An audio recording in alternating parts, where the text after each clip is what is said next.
RTL2 Massif de Savoie. RTL2 coup de cœur.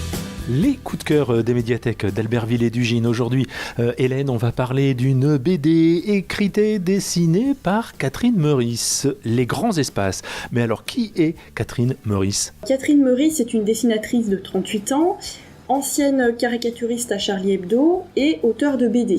Parmi celles-ci, on peut évoquer Mes Hommes de Lettres, qui est en quelque sorte le Lagarde et Michard mis en BD avec énormément d'humour, ou encore Le Pont des Arts, qui fait le lien entre histoire des arts et histoire littéraire, et puis aussi Scènes de la vie hormonale, qui nous parle de toute autre chose, puisqu'il s'agit de libido et de relations hommes-femmes. Catherine Meurice, qui aurait dû être dans la salle de rédaction au moment de l'attentat à Charlie Hebdo. Oui, alors Catherine Meurice n'a eu la vie sauve que parce qu'elle est arrivée en retard ce matin-là à la conférence de rédaction. Et bien sûr, il lui a fallu du temps pour se remettre de ce traumatisme. Et elle a raconté sa reconstruction dans une BD intitulée La légèreté. Et cette nouvelle bande dessinée, Les Grands Espaces, est en quelque sorte un prolongement de son travail de reconstruction. Oui, alors cet album à la première personne est une sorte d'autobiographie en BD qui témoigne de son besoin de retrouver le cocon familial, un certain ancrage dans le temps et dans la nature. Elle y évoque son enfance à la campagne, auprès de ses parents et de sa sœur, avec bien sûr l'humour et l'autodérision qu'on lui connaît. Une bande dessinée à l'intérieur de laquelle la nature est vraiment magnifiée. L'album est vraiment somptueux. Catherine Meurice a d'ailleurs changé de technique.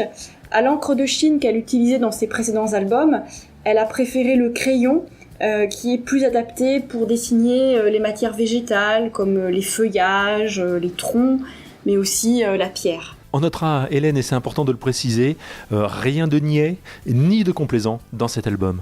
Non, alors Catherine Meurice montre le réconfort qu'elle puise dans son enfance auprès de la nature, mais elle montre aussi une campagne défigurée par le remembrement, la disparition des haies, les pesticides et qui n'a rien d'idyllique.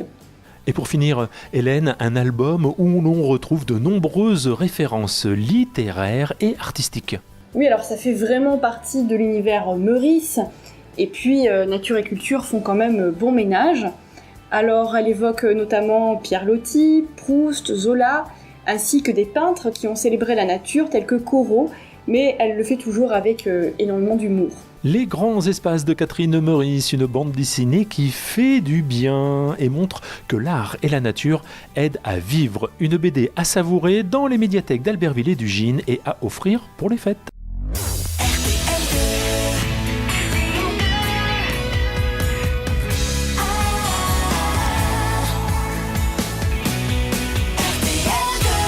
Massif de Savoie.